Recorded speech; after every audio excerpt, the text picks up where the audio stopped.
ধনেপাতার চাটনি বানানোর জন্য প্রথমে লাগবে কিছুটা ধনেপাতা,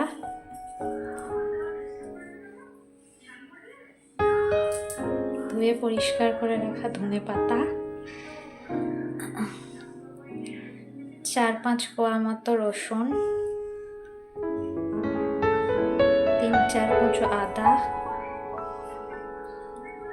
কিছুটা পরিমাণে লঙ্কা আর একটুখানি দই।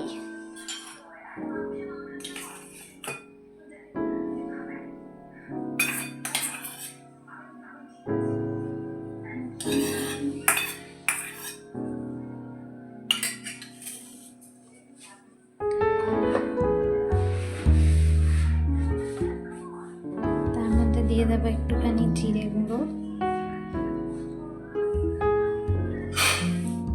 একটুখানি নুন,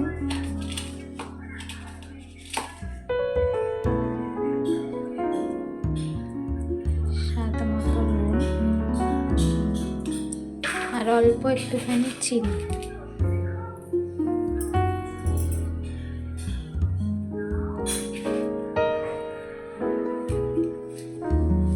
একটুখানি লেবুর রস।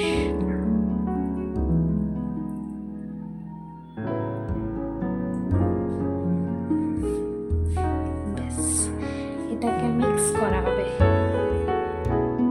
রেডি হয়ে গেল আমাদের ধনেপাতার চাটনি।